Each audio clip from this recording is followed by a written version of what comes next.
how better to remember Tim Russert than a whiteboard outside our Washington bureau in the northwest corner of Washington, D.C. after word of his death today.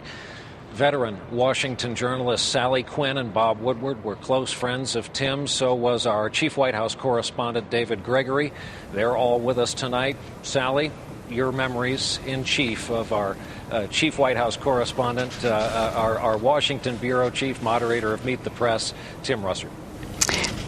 Well, I have always thought that Quinn was one of the great, Tim was one of the great players of Washington. He had this extraordinary sense of exuberance and excitement about what he did. And he was tough but fair. He was, Senator Obama said that you did seeing the loss of Tim, I feel almost like we did when Jack Kennedy or even Katharine Graham died, that he was such a larger-than-life figure here. But I think that one of the things that most people didn't know about Tim was how devoutly religious he was. And I only learned that recently when I started a website called On Faith for the Post, and I interviewed Tim about his faith. And I then looked back on Andrea had talking earlier about how he was always there for his friends and always cared about the friends' children. When my son Quinn was born, he had open heart surgery, and in those days I was not particularly religious, but I remember Tim coming to see us at the hospital and just holding my hands and saying, "I'm praying for you."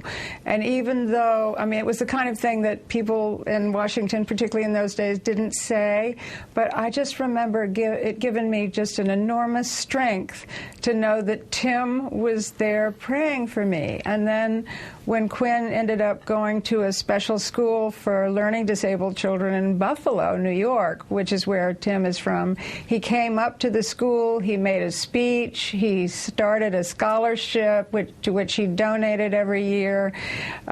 His love of his life, aside from Maureen, was his son Luke, who he named after St. Luke, to whom much is given, much is expected.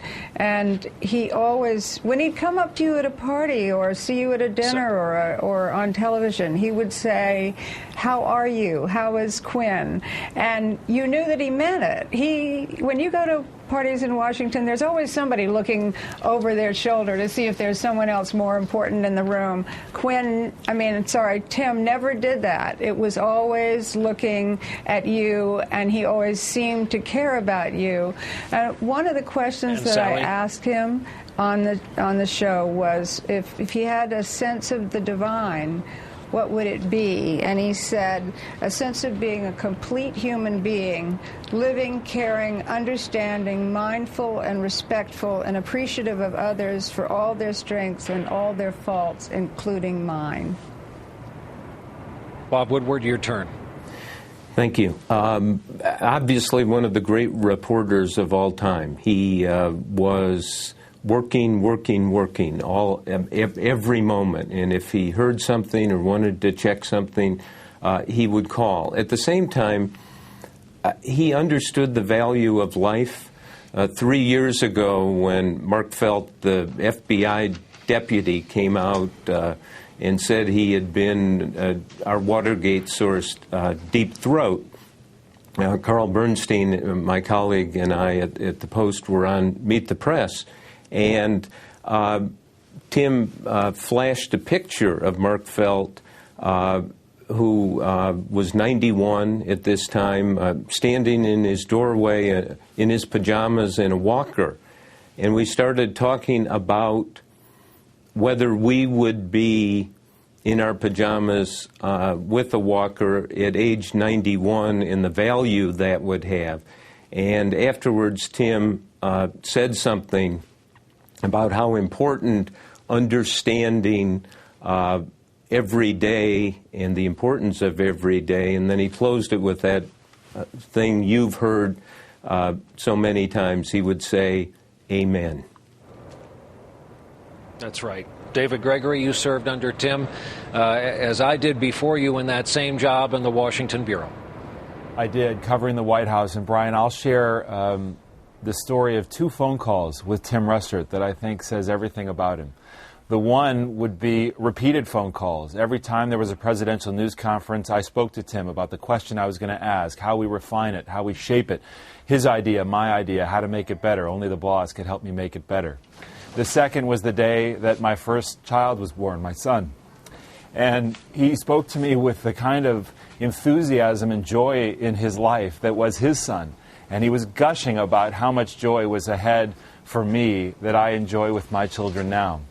And that was just so central to his life. He could talk about politics, he could talk about foreign affairs, but when you talk about Luke or you talk about your own children, he gushed, and it was from the heart. You know, Cardinal Theodore McCarrick led us here in our office this afternoon in prayer, and he said that Tim has gone home.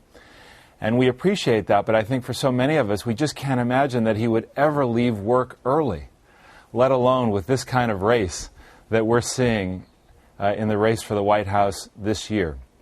So we mourn him and we miss him, and we continue to be in shock. Brian? Probably best to say amen to all of that. David, Sally, Bob, tough night for all of us, obviously. Thank you for helping out.